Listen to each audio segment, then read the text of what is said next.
श्रीमद् भगवत गीता यथारूप अध्याय 3 श्लोक संख्या 30। 29 है माता जी। 29 जी। 29 तो कल हो गया था माता जी। 27 28 हुआ था माता जी कल। हाँ 27 28 हुआ था, 29 है माता जी। ठीक है। पर करते गुण सम्मूढ़ा संजते गुण कर्मसु तान करते से तान ताने अकर्तृ विदम मदान कर्तृ विचालयति। प्रकृति के गुणों के सम्मूढ़ा भौतिक पहचान के बेवकूफ बने हुए सज्जने लग जाते हैं गुण कर्मेषु भौतिक कर्मों में ताने उन अकृतविद अल्प ज्ञानी पुरुष मंदान आत्म साक्षात्कार समझने में आलसियों को ज्ञानी न नहीं विचलित करने का प्रयत्न करना चाहिए। माया के गुणों से मोह तात्पर्य शिला प्रभुपाद की जय।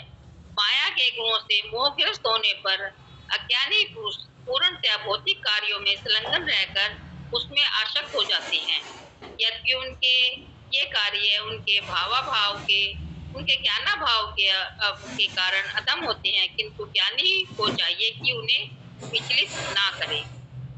इसमें हमें शीला प्रभुपाद जी बता रहे हैं कि माया के गुणों के कारण जो हम लोग जो है माया में इतने फंसे हुए हैं कि उसके कारण जो है मोहग्रस्त हो जाते हैं और बिल्कुल अज्ञानी पुरुष की तरह भौतिक कार्यों में संलग्न रहते हैं, भौतिक कार्यों में लिप्त रहते हैं, जुटे रहते हैं भौतिक कार्यों में, और भौतिक कार्य में जुड़े रहने के कारण हम उसी में आसक्त रह जाते हैं, भौतिकता में ही लिप्त होकर रह जाते हैं और हमें जो है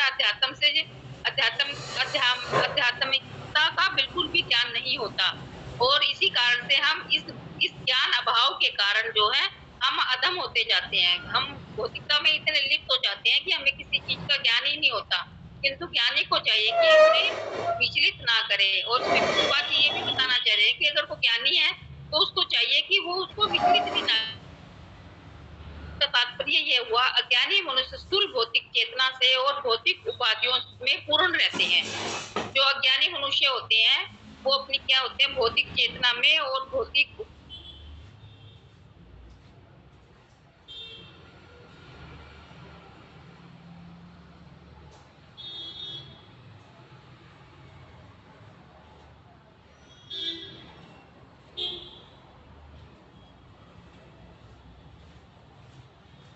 वो अपनी अज्ञानता में ही लिप्त रहते हैं। यह शरीर प्रकृति की देन है और जो व्यक्ति शारीरिक चेतना में अत्यधिक आसक्त होता है वह मंद अर्थात आलसी कहा जाता है। ये जो हमारा शरीर है ये प्रकृति की देन है, ये भगवान की देन है। तो हमारा जो शरीर है ये शरीर पूर्णतः हमारा नहीं है, इसमें शरीर में कुछ, ये सब भगवान की देन है। और हमारी जो व्यक्ति की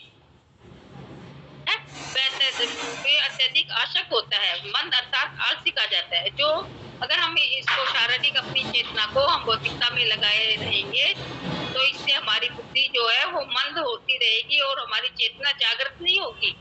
हम जो है वो भगवान के कार्यों से बिल्कुल अलग रहेंगे और हम जो है भौतिकता में ही फंसे रहेंगे कि आज हमें ये करना है, वो जो भी करना है कार्य हम सिर्फ शरीर के लिए करेंगे, अपनी आत्मा के लिए हम कुछ भी नहीं करेंगे। जैसा कि हमने पिछले अध्यायों में भी पढ़ा है कि हम भौतिकता में ही लीन होकर रह जाएंगे और अध्यात्म से तो हम बहुत बिल्कुल भी दूर रहेंगे। अज्ञानी मनुष्य शरीर को आत्म स्वरूप मानते हैं। वो क्या आत्म स्वरूप मानते हैं, वे अन्यों के साथ शारीरिक संबंध को बंधुत्व मानते हैं। जिस देश में यह शरीर प्राप्त हुआ है उसे वे पूज्य मानते हैं और वे धार्मिक अनुष्ठानों की औपचारिकताओं को भी अपना लक्ष्य मानते हैं। ये क्या है, अज्ञानी पुरुष जो हैं वो आत्म स्वरूप अपने आत्मा को कुछ नहीं मानते, वो शरीर को ही सब कुछ मानते हैं। और वो जहाँ से ये शरीर प्राप्त हुआ है, जैसे भी ये हमें शरीर प्राप्त हुआ है, जो धार्मिक अनुष्ठान होते रहते हैं जगह जगह, कुछ भी जो कृष्ण भावना भावित जो कृष्ण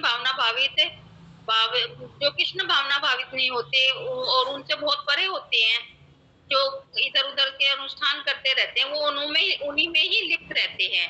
ऐसी भौतिकताग्रस्त उपाधिधारी पुरुषों के कुछ प्रकार के कार्यों में सामाजिक सेवा, राष्ट्रीयता तथा परोपकार है। तो ये भौतिकता में ग्रस्त रहते हैं, वो उसमें क्या है, जो सामाजिक सेवी है, जो समाज की सेवा में लगे रहते हैं, राष्ट्र की सेवा में लगे रहते हैं, और कुछ परोपकार करते रहते हैं, लेकिन वो भगवान से बिल्कुल अलग रहते हैं। उनको भगवान में कोई आसक्ति नहीं होती। ऐसे उपाधियों के चक्कर में वे सदैव भौतिक क्षेत्र में ही व्यस्त रहते हैं। उनके लिए आध्यात्मिक बोध मिथ्या है, अतः वे इसमें रुचि नहीं लेते। वो क्या है, अपना जैसे भौतिकता में लगे रहते हैं, समाज के कार्य में लगे, वो क्या अपना नाम कमाने में लगे रहते हैं, उनको भगवान से कोई मतलब नहीं है। वो क्या करते हैं कि भाई मेरा नाम होना चाहिए, फलानी जगह में ये काम कर रहा हूँ, राष्ट्र के लिए कर रहा हूँ, देश के लिए कर रहा हूँ, उसके सबके लिए वो करते हैं, लेकिन भगवान के लिए कुछ नहीं करते। वो क्या करते हैं, अपने शरीर के लिए करते हैं, अपना नाम कमाने के लिए। उनका ध्येय क्या है, उनका ध्येय एक ही है कि अपना नाम कमाना, उनका और कोई ध्येय नहीं है। भगवान से उन्हें कोई मतलब नहीं है। जबकि अगर वो उसी काम को भगवान के लिए अर्पित करके करें तो उसका आनंद लें, भगवान के अर्पित करने के बाद अगर उस काम को करें तो उसका आनंद ही अलग आएगा। लेकिन वो इस बारे में बिल्कुल भी नहीं सोचते। वो क्या करते हैं, वो आध्यात्मिकता से बिल्कुल उनको ज्ञान ही नहीं होता। आध्यात्मिकता को वो सोचते हैं कि जो कुछ कर रहा हूँ मैं कर रहा हूँ, भगवान का इसमें कोई रोल नहीं है। जबकि हम कुछ नहीं कर रहे, हम तो सिर्फ निमित्त मात्र हैं, हम माध्यम हैं। जो कुछ करवा रहे हैं भगवान कर। अगर हम आज पानी भी पी रहे हैं तो हम अपनी मर्जी से नहीं पी रहे, पानी भी पी रहे हैं तो वो हम भगवान की मर्जी है तब हम पानी पी रहे हैं। सांस ले रहे हैं हम, एक एक सांस भगवान ने दिया हुआ है, वो इसीलिए दिया हुआ है, भगवान की ही मर्जी से हम सांस लेते हैं। हम जो भी कुछ कार्य करते हैं अगर हम भगवान के लिए करें, भगवान को निमित्त माने कि जो करवा रहे हैं भगवान करवा रहे हैं, जो हम कर रहे हैं वो भगवान के लिए कर रहे हैं, तो हम जो है आध्यात्मिकता से जुड़े रहेंगे। और लेकिन जो जो भौतिकवाद मनुष्य होते हैं वो क्या करते हैं, वो सिर्फ अपनी अपनी अपनी इच्छाओं के लिए, अपनी मतलब अपने नाम कमाने के लिए करते हैं कि मेरा नाम हो। वो कोई भगवान के लिए वो कुछ नहीं करते, ना ही वो भगवान को उसमें इन्वॉल्व करते हैं किसी में भी। अदरवाइज किंतु जो लोग आध्यात्मिक जीवन में जागरूक है उन्हें चाहिए कि इस तरह भौतिकता में मगन व्यक्तियों को विचलित ना करें। लेकिन जो आध्यात्मिकता से जुड़े हुए हैं, भगवान ये भी कह रहे हैं, प्रभुपा जी हमें ये भी समझा रहे हैं, जो भौतिकता में जुड़े हुए हैं उनको विचलित भी नहीं करना चाहिए हमें, क्योंकि वो नहीं मानेंगे। क्योंकि वो संलग्न हो चुके हैं बिल्कुल उस अपने कार्य में। इसलिए जो जैसा वे कर रहे हैं उनको हमें विचलित भी नहीं करना चाहिए। अच्छा तो यही होगा कि शांत भाव से अपने आध्यात्मिक कार्यों को करें। ऐसे बल्कि जो हम अपना काम करते हैं हम भगवान को माध्यम में रख के भगवान के लिए करते हैं, और हम सोचते हैं कि जो करा रहे हैं भगवान करा रहे हैं। हमारा जो जन्म हुआ है, हमारी जो इतनी सुंदर हमारे को भगवान ने शरीर दिया है, ये किसकी देन है? ये भगवान की ही देन है। अच्छे घर में हमें जन्म दिया है, ये हमारे कुछ पूर्व कर्मों का फल है। हमें अच्छे कुल में जन्म मिला है, अच्छे हमें मानव शरीर मिला है, और ये सब हमारे क्या है, पूर्व कर्मों का फल है। तो हमें अपने को अध्यात्म से हमेशा संलग्न रखना चाहिए, हमेशा अपने को अध्यात्म से जोड़े ना। हम जो भी कुछ करें वो कृष्ण भगवान के लिए करें, जो कुछ करें हम कृष्ण के लिए करें। हमें ये सोचकर कार्य करना है। हम उठते हैं तो भगवान आपकी मर्जी, आपने हमें उठाया। अगर हम लेट उठते हैं तो भी उसमें क्या है, उसमें भी भगवान की ही मर्जी है कि भगवान आज आपने हमें लेट उठाया, इसमें भी आप ही की मर्जी है। जो कुछ हम करते हैं, जो हम अपने लिए करते हैं, परिवार के लिए करते हैं या अपने सगे संबंधियों के लिए करते हैं, अगर हम ये सोच के करते हैं, हमारे मन में ये भावना आ जाए कि हम जो कुछ कर रहे हैं भगवान की, जो कुछ कर रहे हैं हम खुद नहीं कर रहे, जो कुछ कर रहे हैं भगवान हमसे करा रहे हैं, तो इसमें क्या है, इससे हमें प्रेरणा मिलेगी कि हम जो कुछ कर रहे हैं हम भगवान के लिए ही कर रहे हैं। ऐसे मोहग्रस्त व्यक्ति अहिंसा जैसे जीवन के मूलभूत नैतिक सिद्धांतों तथा इसी प्रकार के परोपकारी कार्यों में लगे हो सकते हैं। और जो मोहग्रस्त होते हैं, जो बिल्कुल मोह में फंसे हुए हैं, ऐसे व्यक्ति जो क्या करते हैं, तो वो क्या करते हैं, इसी प्रकार के परोपकारी कार्यों में लगे रहते हैं। वो नैतिक जो वो भौतिकता में ही लगे रहते हैं। वो ये नहीं सोचते कि हम जो खुद कर रहे हैं वो भगवान के लिए कर रहे हैं, या जो हम वो भगवान को तो इन्वॉल्व नहीं करते। वो सिर्फ अपना एक नाम में फेम लगे रहते हैं कि हमें इसमें मेरा ये नाम फेमस है। जो लोग अज्ञानी है वे कृष्ण भावना अमृत के कार्यों को समझ नहीं पाते। अतः भगवान कृष्ण हमें उपदेश देते हैं कि ऐसे लोगों को विचलित न किया जाए। जो अज्ञानी होते हैं वो क्या कृष्ण भावना भावित नहीं होते, वो अज्ञानी होते हैं। वो जो कार्य करते हैं वो अपने नाम के लिए करते हैं कि इसमें मेरा नाम होगा।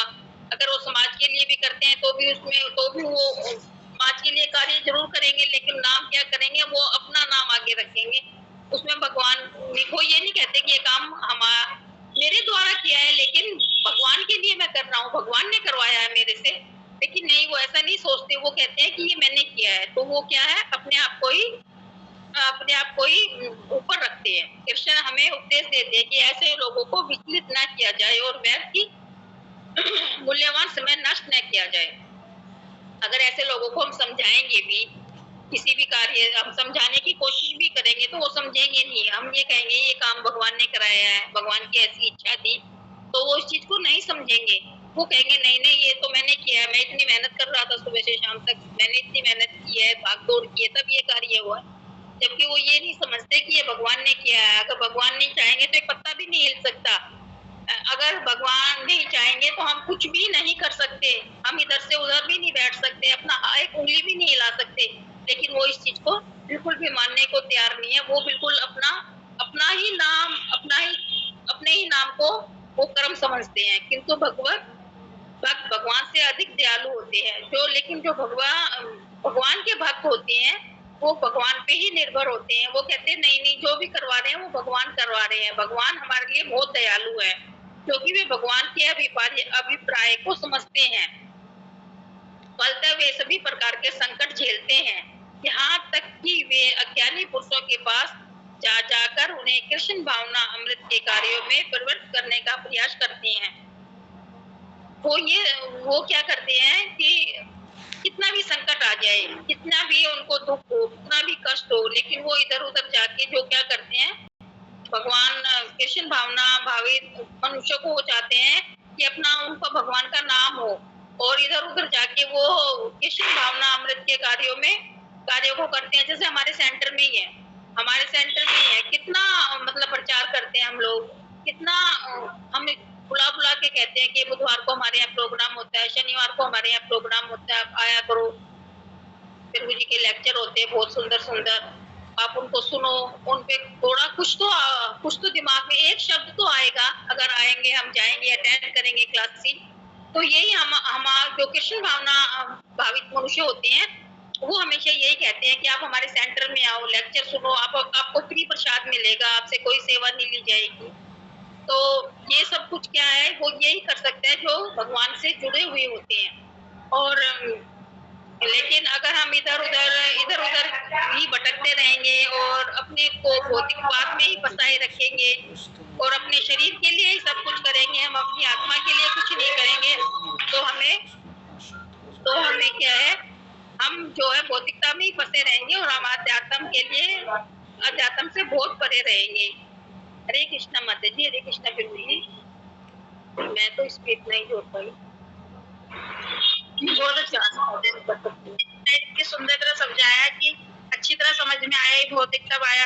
माया में जो मोहग्रस्त रहते हैं भक्त जो होते हैं, जो कितनी हम भक्ति की कहते हैं फिर भी वो नहीं सुनते, इसे बोलते अपनी माया के उसमें मस्त रहते हैं भौतिकता लोग। जो कितने भी हम कह देते हैं कि भक्ति करो, माला करो, एक तो माला कर लो, पर नहीं, क्या टाइम नहीं है नु कह के हमारा वो कर देता है कि टाइम नहीं है। और अपनी मस्ती से तो कहीं भी चले जाते हैं तब टाइम होता है इनको, पर जब भगवान का नाम लेने को कहते हैं तो उनके पास टाइम नहीं होता, एक टाइम भी नहीं होता।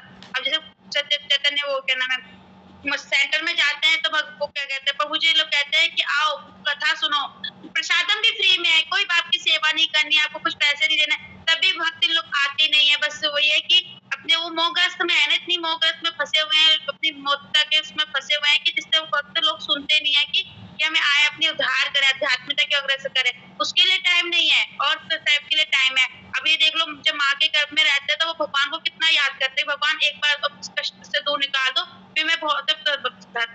पाऊंगा तो मैं खूब भक्ति करूंगा। पर वो ये भौतिकता के उसमें आगे जंगल में इतना फंस जाते हैं, कितना फंस जाते हैं कि भगवान को भूल जाते हैं। जब दुख आता है तब भगवान को याद करते हैं और जरा सा दुख खत्म होते ही भगवान को भूल जाते हैं। जो मोहग्रस्त होते हैं, जो मूर्ख लोग होते हैं, वो भगवान को जाते हैं, वो कहते हैं देवी देवता के तुम क्यों करते हो भगवान, सब देवी देवता एक है। पर वही है कि वो सब भगवान के मेन भगवान कृष्ण भगवान है, उनके पार्षद है। ये भगवान देवता वो हमें वरदान भी देंगे तो भगवान के पास जाके वो वरदान देंगे, बस वही कि हम भगवान को याद करना है, वो उनके पार्षद है, हमें याद करना है। पर जो मूर्ख लोग होते हैं भगवान को नहीं समझते। अब ये कितने पशु हैं, कितने सब है, पर ज्ञान किससे होता है? जो जिज्ञासा कौन करता है? मनुष्य ही करते हैं जिज्ञासा।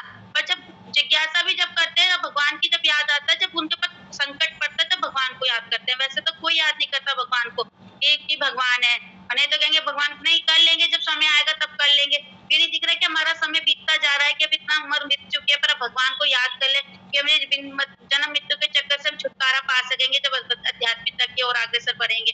पर नहीं, तो ये है कि जो मूर्ख लोग होते हैं, अज्ञानी लोग होते हैं, वो भी इस भौतिकता के संसार में फंसे हुए हैं। और हमें भी कहता है कि तुम क्या जंगलों में फंस गए हो, अपनी लाइफ को क्या कर दिया तुमने, भक्ति की ओर इतना अग्रसर कर दिया कि भक्ति भक्ति भक्ति, क्लासेस है तुम्हारी, अभी माला है, मेरा ये क्लास है, मेरी ये क्लास है, बस इसमें ही लगे रहते हो। तुम्हारे लिए क्या टाइम है, तुम अपने लिए क्या कर रहे हो? बोले नहीं, मतलब हमारे को तो इसी में खुशी होती है कि हमारे अब टाइम हो गया। हम घड़ी में क्या देखते हैं कि अब हमारी क्लास होने वाली है, अब चलो अब थोड़ा सा समय मिला है तो क्या जपा कर ले, अब थोड़ा सा समय मिला है तो अध्ययन कर ले। हमारा मन यही रहता है कि जो मूर्ख लोग होते हैं वो मस्ती में लगे रहते हैं कि अब जब टाइम मिला तो यहाँ घूम आए, यहाँ कर आए, मस्ती कर आए, उसमें लगे रहते हैं। पर जो आध्यात्मिकता की ओर अग्रसर रहेंगे वो भक्ति को ही सोचेंगे। हरे कृष्णा प्रभु जी, मुझे इस बात को इतना ही समझ में आया। माता जी से दूसरा श्लोक ले ले कि दूसरा श्लोक कर ले, टाइम में भी तो।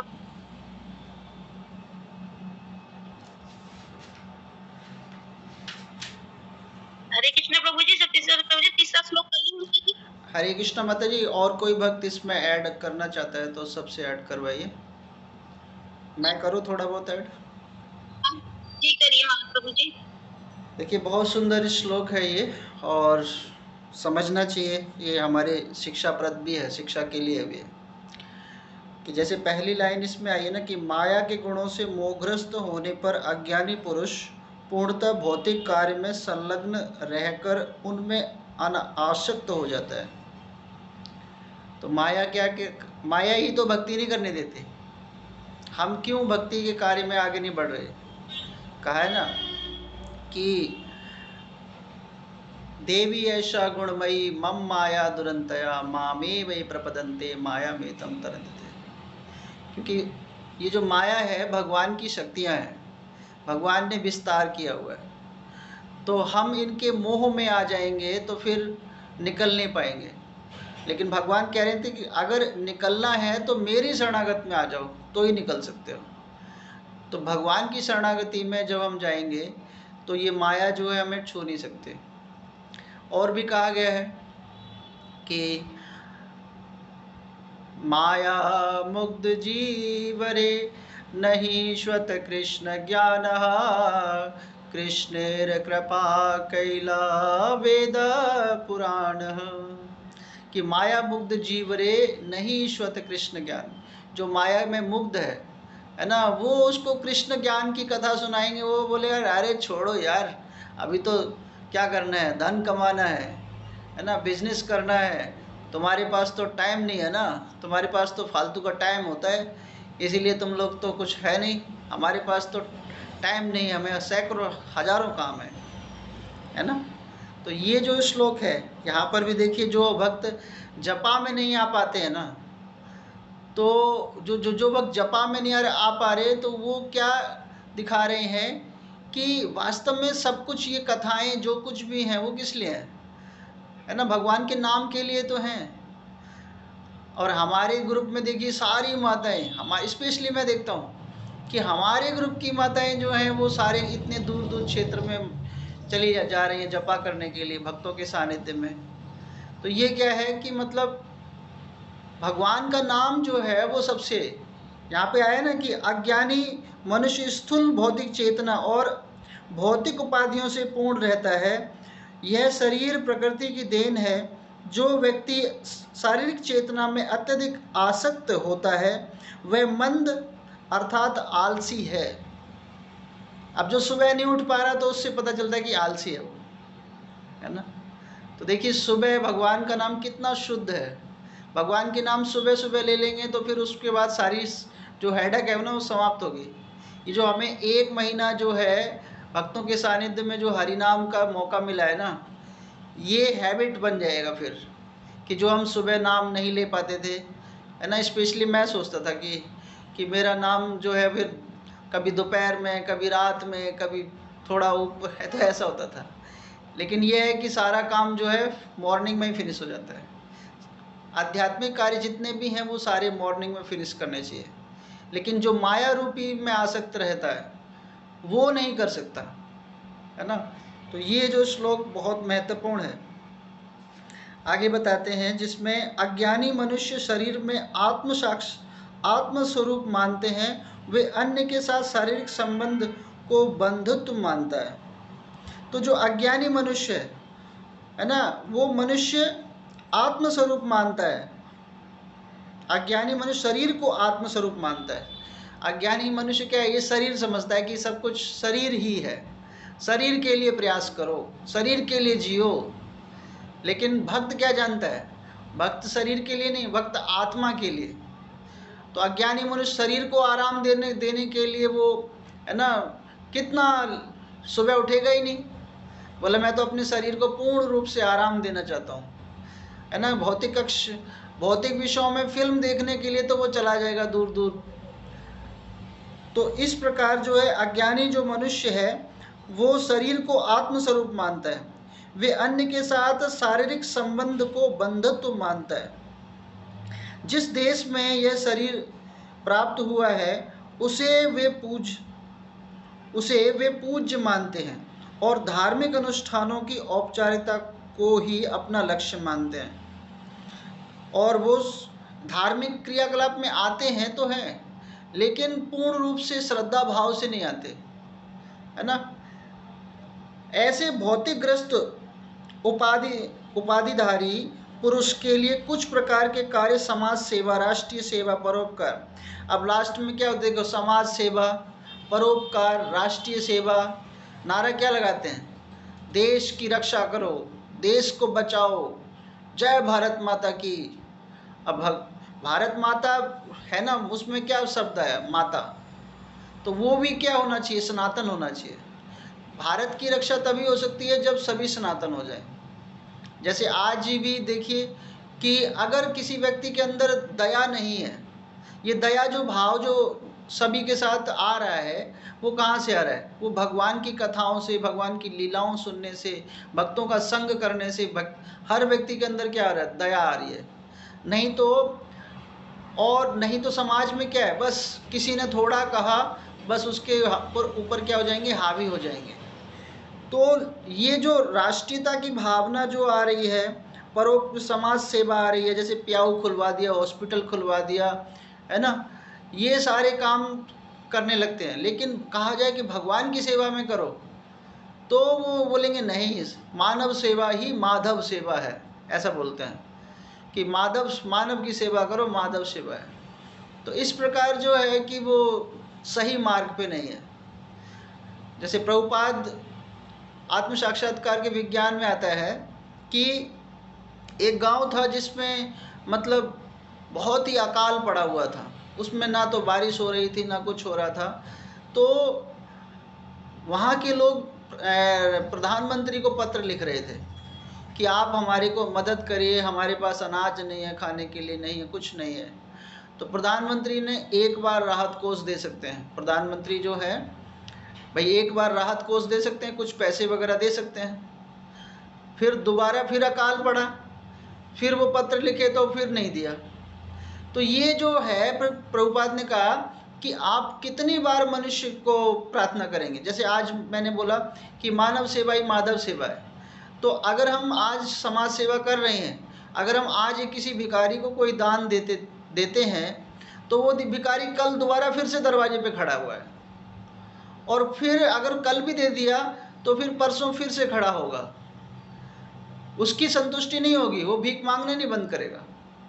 लेकिन अगर उसको कृष्ण की सेवा में लगा दें तो वो क्या हो जाएगा, भगवान की सेवा में लग जाएगा और फिर उसको भीख मांगने की भी आवश्यकता नहीं पड़ेगी, भगवान उसकी आवश्यकताओं की पूर्ति कर देंगे। तो प्रभुपाद ने बोला उनसे कि आप भगवान से प्रार्थना करो, ये जो अकाल जो है ना दूर हो जाएगा। तो उन सब ने भगवान से जब प्रार्थना करी तो जो है बहुत है ना इंद्र की कृपा हुई और वहाँ पर बहुत सुंदर मतलब बारिश हुई और बारिश से उनकी फसल बहुत अच्छी हुई। तो जब हम भगवान से मांगते हैं तो भगवान सारी कृपा करते हैं। तो यहाँ पर भी लेकिन जो ये समाज सेवा, राष्ट्रीय सेवा, ये सेवा नहीं है, ये तो अपना पद और प्रतिष्ठा को बढ़ाने के लिए सेवा है। जैसे कोई भी नेता जब होता है ना, नेता जब आता है तो वो पहले से बोलता कि देख भाई मैं आ रहा हूँ, जैसे ही मैं आऊँ जयकारा तेज लगना चाहिए और फिर क्या है मेरे लिए मालाएं होनी चाहिए, है ना, और वीडियो बनाने वाले होने चाहिए। तो नेता लोग पहले से ही सेटिंग करके रखते हैं, देख मैं इतने बजे आ जाऊँगा, इतने बजे ये काम शुरू हो जाना चाहिए।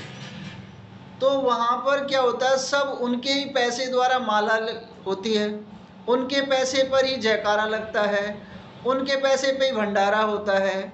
लेकिन देखिए कि आध्यात्मिक कर्म जो हैं, आध्यात्मिक में कि आज हम जैसे घर घर हरिनाम के लिए जा रहे हैं, तो क्या हमने किसी का पेमेंट कर किया है? हमने तो पेमेंट नहीं किया, लेकिन भक्त लोग कितना तृणादपि भाव से सेवा करते हैं, है ना। सबके लिए, हमारे शिक्षा गुरु के लिए अगर माला पहना दी तो सबको पहना दी, तो वो क्या है माला अर्पण भी करते हैं, है ना, दंडवत प्रणाम भी करते हैं। तो ऐसा नेता जो है वो बनावटी करते हैं। तो राष्ट्रीय सेवा जो है, समाज सेवा जो है, और ये परोपकार है, ये दिखावटी का परोपकार है, ये वास्तविक परोपकार नहीं है, ये सिर्फ और सिर्फ आर्टिफिशियल है। ऐसी उपाधियों के चक्कर में वे सदैव भौतिक क्षेत्र में व्यस्त रहते हैं और वे आध्यात्मिक बोध मिथ्या है। उनमें कोई भी आध्यात्मिक भी करेंगे ना तो वो मिथ्या है।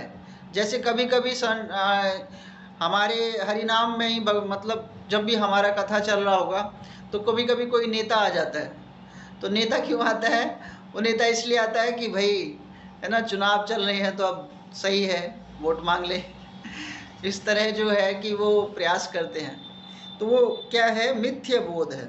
अतः मैं इसमें रुचि नहीं लेता। किंतु जो लोग आध्यात्मिक जीवन में जागरूक हैं उन्हें चाहिए कि किस तरह भौतिकता में मग्न व्यक्ति को विचलित ना करें। देखिए कितना सुंदर यहाँ पे लाइन है कि वे इसमें रुचि नहीं लेते, किंतु जो आध्यात्मिक जीवन में जागरूक हैं उन्हें चाहिए कि वो इस भौतिकता में मग्न व्यक्तियों को विचलित ना करें। तो हम लोग कभी कभी क्या करते हैं कि हाँ आप लोग सेवाओं में आइए, भक्ति करिए, ऐसा करते हैं। अगर उनको आना है तो क्या करना है, उनसे एक बार प्रार्थना करनी है, आप कथाओं में आओ, भगवान का नाम लो, लेकिन खींचातानी नहीं करनी। तो अगर ज़्यादा अधिक प्रयास करेंगे तो वो भी एक नाम अपराध है ना। अश्रद्धालु को कृष्ण नाम की महिमा का गुणगान करना, तो बाद में जो है वो नाम अपराध बन जाएगा। अच्छा तो यही होगा कि शांत भाव से अपने आध्यात्मिक कार्य को पूरा करें। ऐसे मोहग्रस्त व्यक्ति अहिंसा एवं जीवन के मूलभूत नैतिक सिद्धांतों तथा इनके इसी प्रकार के परोपकार कार्य में लगे हो सकते हैं। तो ये जो बताया गया है कि अहिंसा, जैसे गांधी जी का ही था, प्रभुपाद ने कितनी बार गांधी जी को कहा कि देखिए है ना, प्रभुपाद गांधी जी पूरे देश का कल्याण करना चाहते थे, लेकिन हमारे जो शील प्रभुपाद हैं, गोस्वामी महाराज हैं, वो देश का कल्याण करने के लिए नहीं चाहते थे, वो पूरे वर्ल्ड का, विश्व का कल्याण करना चाहते थे। उन्होंने ये नहीं देखा कि आज हम देख रहे हैं कि भारत की भूमि में ही मतलब हरिनाम है ना, पूरे देश में, पूरा देश जो था माया के बंधन में फंसा हुआ था, है ना। माया के बंधन से निकालने के लिए किसने प्रयत्न किया? पूरे विश्व को निकालने का प्रयत्न कौन कर रहा है? शील प्रभुपाद की जय। तो उन्होंने ये प्रयत्न किया। तो ये माया रूपी शक्ति है, इससे बच पाना है ना हर किसी के संभव नहीं है। लेकिन अगर कोई व्यक्ति कृष्ण भावना भावित में आ जाता है तो माया भी उसको छू नहीं सकती है। तो इसलिए और भी कोई भक्त इसमें ऐड करना चाहता है तो ऐड कर सकता है। शील प्रभुपाद की जय। कृष्ण मुरारी प्रभु जी, आप ऐड कीजिएगा कुछ। हरे कृष्ण प्रभु जी, कृष्ण मुरारी प्रभु जी। हरे कृष्णा प्रभु जी, दंडवत प्रणाम। हरे कृष्णा माता जी, दंडवत प्रणाम। माता जी ने भी बहुत अच्छी क्लास मतलब सही से समझाया, प्रभु जी ने तो बिल्कुल कमाल कर दिया। कहने का मतलब वास्तव में यही है कि भी हम किसी को ज्यादा टोका टोकी करते हैं ना, तो अगर हम जैसे चाहते हैं वैसे, तो कहने का मतलब ये है कि भी बहुत कठिन कार्य है भक्तों के लिए। वैसे ये इस्कॉन क्या है कि भी वास्तव में आज हमें पता चलता कि इस्कॉन कर क्या रहा है। कहने का मतलब अपना टाइम लगाकर, अपना सब कुछ कर करके, कहने मतलब प्रभु जी कभी भी किसी को समझाते हैं तो कितने प्यार से समझाते हैं। कभी वैसे तो ये है कि भौतिकतावादी व्यक्ति जो है, कहने का मतलब अगर थोड़ा सा ज्ञान होता है उनको ना, तो फिर वो कहने मतलब अपना वो दिखाते ईगो, मतलब कहने मतलब आप उनसे बात सही से मतलब दूसरों से वो बात सही से नहीं करते हैं।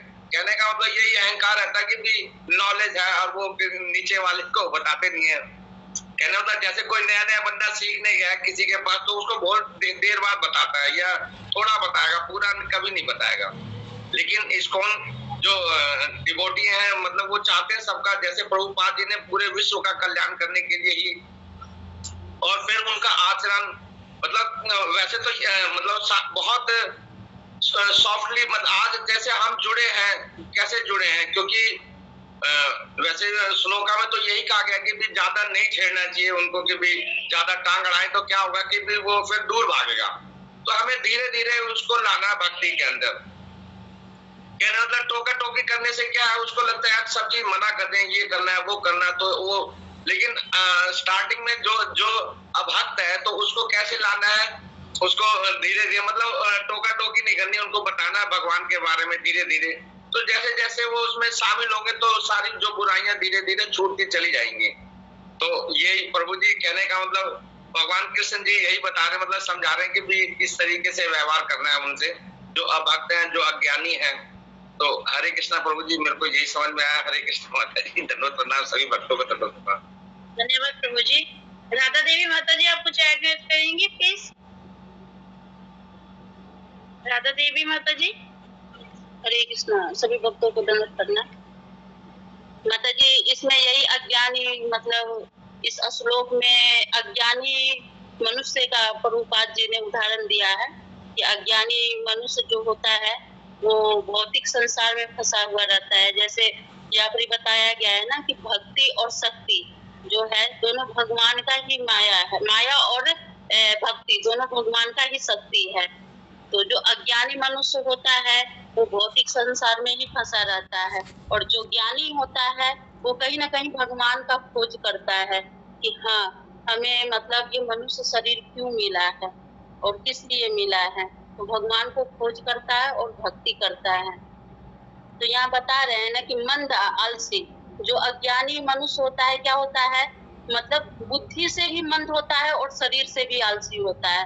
उसको हम समझाएंगे जितना भी ना, फिर भी वो नहीं समझ पाता है कि हाँ इंसान क्या हमारे लिए सही बोल रहा है, कहीं ना कहीं सही ही बोल रहा होगा।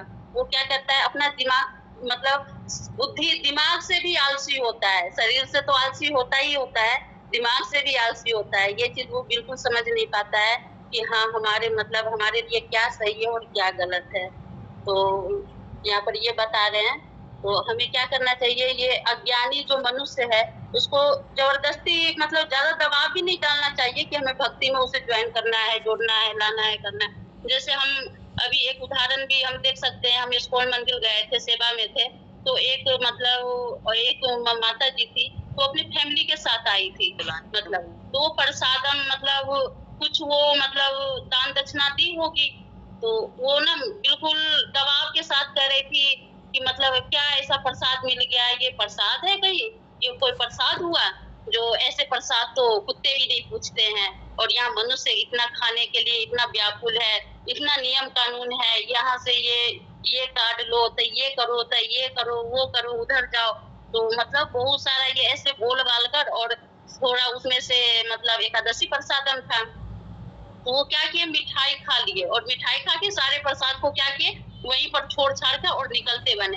फिर मेरे से रहा नहीं गया, तो मैं बोली कि कितना ये बुराई कर रहे हैं, ऐसा तो है नहीं है। इसको जिस तरह से ये मतलब बता रहे हैं, जब हम सेवा कर रहे हैं तो हमारे लिए इतना नियम है, तो प्रसाद पाने के लिए क्यों नहीं नियम रहेगा? अब हम सेवा कर रहे हैं तो हमें बैंड चाहिए, बाहर मंदिर में जाने के लिए, बाहर से आने के लिए, तो प्रसाद पाने के लिए भी तो कुछ ना कुछ नियम कानून तो होगा। तो फिर हमें बर्दाश्त नहीं हुआ वो सुन के, तो फिर मैं बोली माता जी ऐसा कुछ नहीं है, तो आप दान दिए हैं तो ऐसा थोड़ी है, यहाँ नियम सबके लिए बना है, जैसे आपके लिए बना है तो मेरे लिए भी वही नियम है, तो आपके लिए भी वही नियम है। और माता जी आप है ना कि आप एकादशी व्रत नहीं करते हो और एकादशी प्रसाद नहीं जानते हो, तो इसलिए आपको मतलब पता नहीं है कि हाँ प्रसाद का क्या महत्व है। और माता जी ये प्रसाद इतनी इसकी महत्व है, इसकी इतनी महिमा है जो आप समझ नहीं पाओगे, लेकिन आपके अंदर ये चीज का मतलब समझ नहीं है तो आप इसको महत्व नहीं दे रहे हो। लेकिन हम सब के लिए ये कितनी क्या ये चीज है जो हम लोग को पता है कि ये क्या चीज है, और इसके लिए जो इस्कॉन के भक्त है और जो भगवान का भक्त है वो कितना तरसता है ये चीज के लिए, जो भक्त से पूछो ये चीज का। और मैं उनके अंदर देखी कि ये चीज का उनके अंदर बिल्कुल ये चीज का महसूस तक नहीं आया कि हाँ अगले क्या बोल रहा है। तो हम इस चीज से समझ सकते हैं कि वो अज्ञानी मतलब बुद्धि से तो अज्ञानी है ही है और शरीर से आलसी है, लेकिन बुद्धि से भी बिल्कुल आलसी है, उसको कोई परवाह ही नहीं पड़ा। और फिर लास्ट में क्या करिए, हमें तो अब इस्कॉन में दान भी नहीं देना है ना कभी आना है।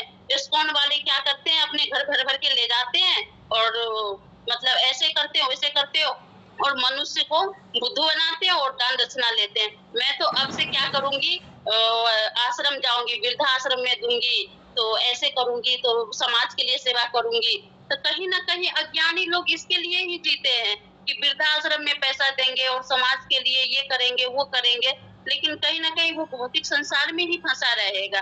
जब तक वो भक्ति नहीं करेगा और भगवान का नाम नहीं लेगा, भगवान का भक्तों का संग नहीं करेगा, तो फिर ये भौतिक संसार से कैसे निकल पाएगा।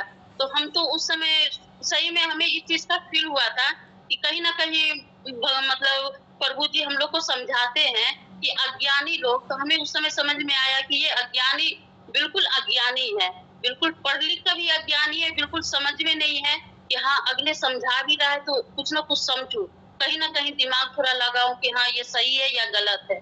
तो हमें तो यही समझ में आया कि अज्ञानी लोग तो ऐसा ही होता है।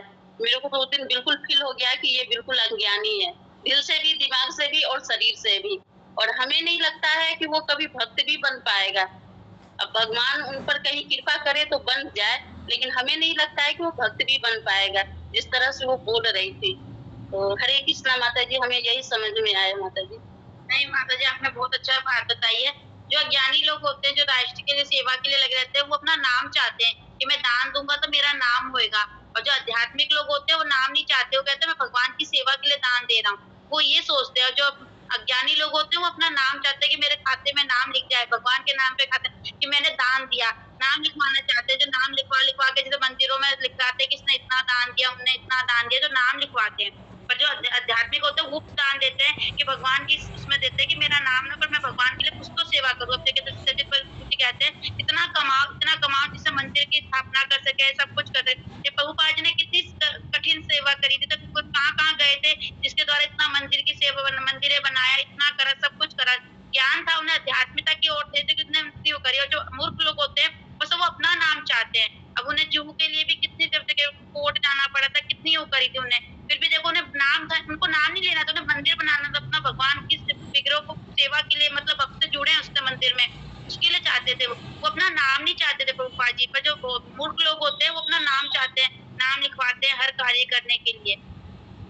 हरे कृष्ण। बिल्कुल माता जी, यही बात है, क्योंकि वो कितने दिए होंगे, ज्यादा किए होंगे तो 1500 2000 2100 रुपए दान दिए होंगे। और हमारे प्रभुपाद जी इतना मेहनत किए, जब अमेरिका गए 3 बार उनको हार्ट अटैक भी आया, तो मतलब कभी भी भक्तों को ये चीज फील नहीं होने दिया। और आज तक ये चीज नहीं हुआ कि हाँ प्रभुपाद जी हमारे इतना किए हैं और वो अपना नाम करवाने के लिए इतना किए हैं, और कहीं भी वो अपना नाम करवा रहे हैं कि प्रभुपाद जी इतना किए हैं, और वो लिख कर गए हैं कि मैंने ये सारा इतना किया हूँ, मतलब हम तुम पे एहसान किए हैं। ऐसा कुछ भी नहीं है। लेकिन उस माता जी के मुख से जो आवाज निकल रहा था, तो हमें लग रहा था कि कहीं ना कहीं वो इस्कॉन पर, इस्कॉन के भक्तों पर एहसान कर रही है। ऐसा फील हो रहा था मेरे अंदर तो ऐसा लग रहा था कि मेरे दिल में ये बात चुभ रहा है। ऐसा लग रहा था कि मेरे घर का खुद का फैमिली नहीं होता है, उसके बारे में ऐसा बोल रहा है। तो हमें तो इतना गुस्सा आ रहा था माता जी, लेकिन क्या कहते हैं कि भक्त को कहीं भी मतलब अपना वो नहीं दिखाना चाहिए, कहीं ना कहीं विनम्रता रहना चाहिए। अगले गुस्सा दिखा रहा है, द्वेष दिखा रहा है, लेकिन अपना द्वेष नहीं दिखाना चाहिए। तो हम उस समय ना यही समझकर मतलब कुछ भी ज्यादा नहीं बोले और मतलब चुपचाप रह गई, 2-4 शब्द बोलकर माता जी। हमारे में भगवान की वो है कि हमें 10 अपराधों से बचना है, कि भक्तों के साथ हमें बुरा नहीं करना, हमें बस समझा सकते हैं जितना हमें समझा सकते हैं। फिर वही है ना, भगवान गुरु महाराज जी सब कहते हैं, फिर उनसे पीछे हट जाइए। जो जो समझते नहीं है तो उनसे पीछे हट जाइए। तुमने समझ तो आते ना, क्या अज्ञानी लोग होते हैं ना, कितना ही समझा लो, उन्हें कुछ समझ नहीं आता, हम कितना ही समझा ले, फिर वही हम 10 अपराधों को उसमें फंस जाते हैं ना, कि हमें 10 अपराध का अपराध लगेगा, इसी कारण हमें उनसे दूर ही रहना चाहिए, कितना समझा लो। हरे कृष्णा माता जी। विनीता माता जी, आप कुछ ऐड करेंगी? हरे कृष्णा विनीता। हरे कृष्ण माता जी। हरे कृष्णा। सभी भक्तों को प्रणाम। हरे प्रभु जी कृष्णा। कुछ बोल रहे हैं? हरे कृष्ण। हरे कृष्णा विनीता माता जी, आप बताएं, अगर ऐसी सिचुएशन अगर आपके सामने होती है तो आप क्या करेंगे?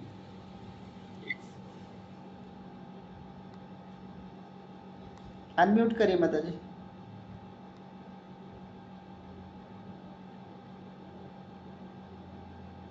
माता जी आपके माइक बंद है। आप माता जी, हरे कृष्ण माता जी, आपका माइक बंद है मीता माता जी। मैं तो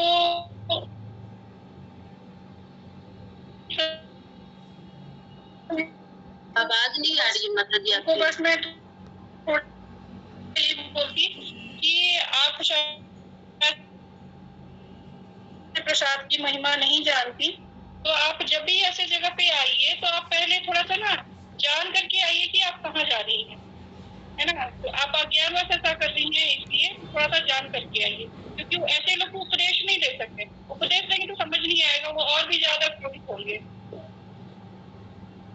है ना। तो ऐसा बोलती कि फिर उन्हें स्तुति। हाँ जी माता जी, आ रही है आवाज? अभी आ रही है माता जी? माता जी आ रही है आवाज कट रही है बीच बीच में।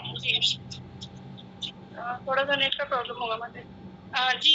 मैं अभी यही बता रही थी कि प्रभु जी का जो प्रश्न था कि ऐसा सिचुएशन आ जाए तो मैं क्या करती, तो मैं उन माता जी को, वो जो कर रही हैं क्योंकि वो अपनी बुद्धि के अनुसार से कर रही हैं, वो कैसी किस स्थिति में है, तो वो राजसिक स्थिति में है ना। क्योंकि उन्होंने दान दिया तो उन्हें लग रहा है कि मैंने बहुत बड़ा दान दे दिया, तो मैंने सब कुछ मेरे ही अंडर आ गया, है ना।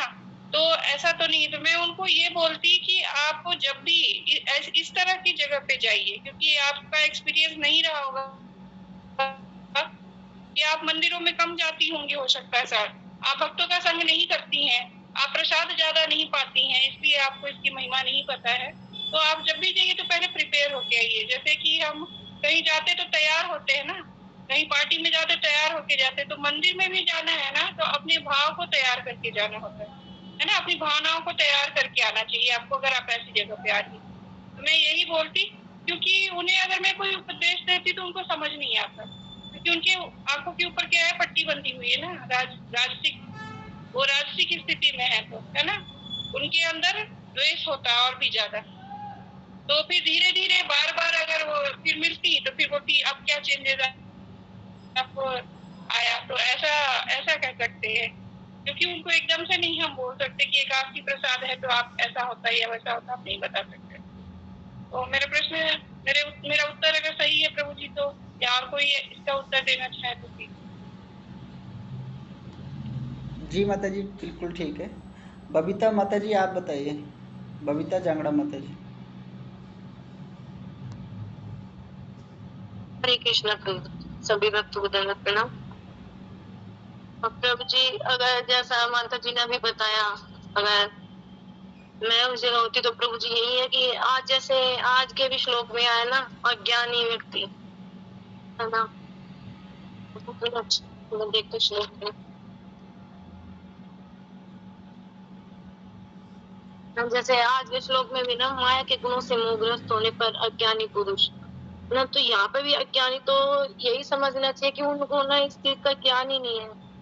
वो सकाम कर्म के लिए, जैसे ना किसी भी चीज को अगर मैंने दान दिया तो उसका जो है फल मुझे मिलना चाहिए। हाँ, तो ऐसे लोगों को तो पहले हम बोल ही सकते कि सकाम कर्म, है ना। और दूसरा कि अज्ञानी है ना, वो ज्ञान में है ही नहीं, उनको इस चीज का ज्ञान नहीं कि प्रसाद की क्या है ना वैल्यू है। और प्रसाद तो जैसे हम जाते हैं कहीं पे भी तो यही देखते हैं ना कि एक एक दाने के लिए प्रसाद के एक दाने के लिए भी जो है ना कैसे लूट लूट लूट के ऐसे हम करते हैं कि हमें प्रसाद मिल जाए, हमें प्रसाद मिल जाए। तो सर्वप्रथम तो उसको यही नहीं ज्ञान है कि प्रसाद क्या है ना।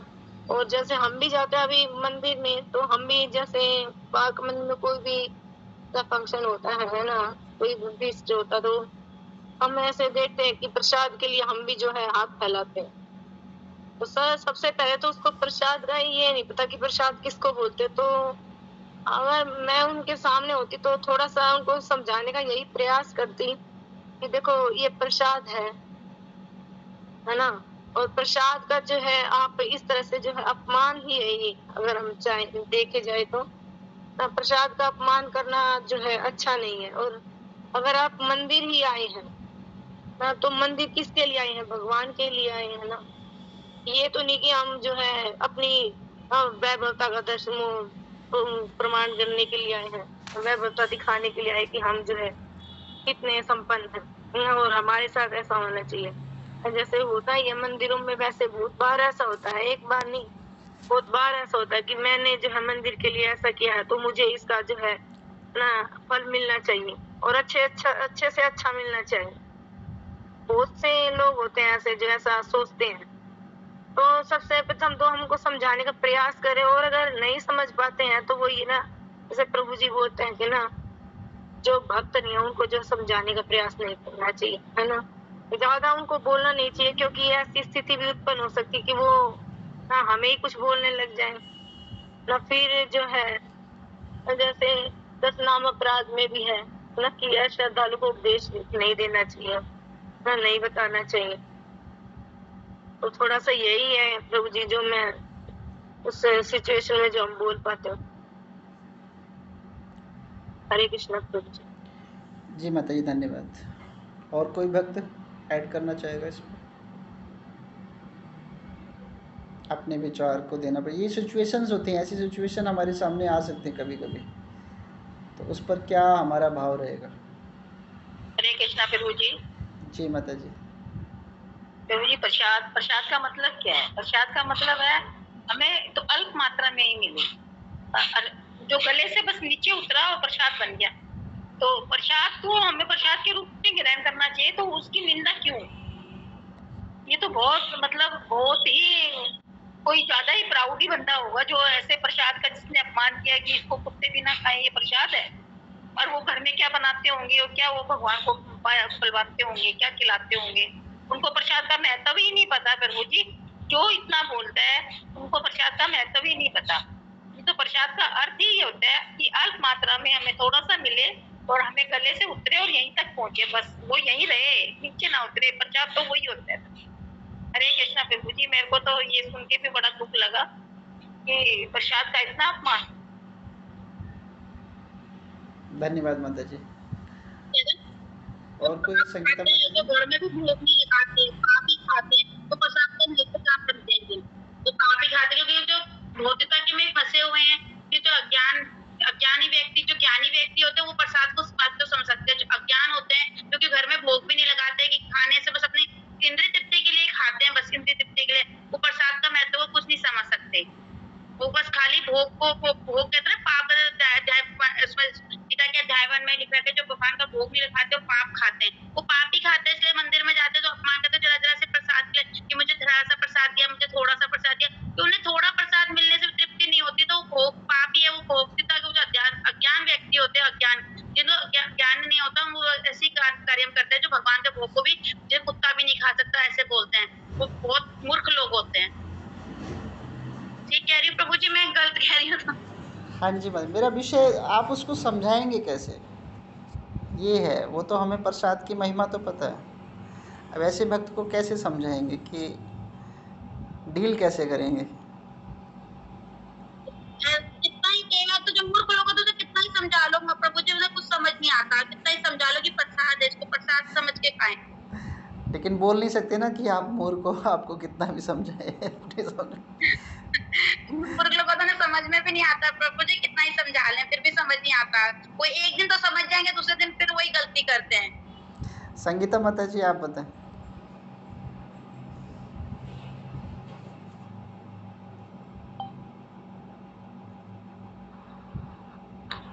हरे कृष्णा माता जी, हरे कृष्णा प्रभु जी, दंडवत प्रणाम।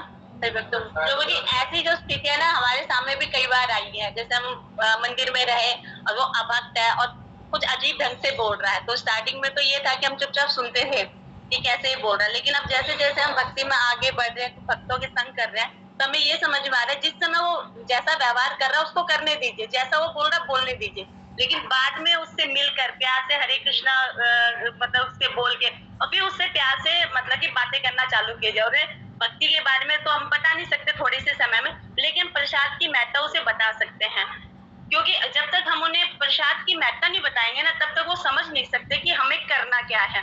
क्योंकि किसी भी व्यक्ति को समझाना है तो वाणी का सबसे महत्वपूर्ण योगदान होता है समझाने का, वाणी प्लस व्यवहार।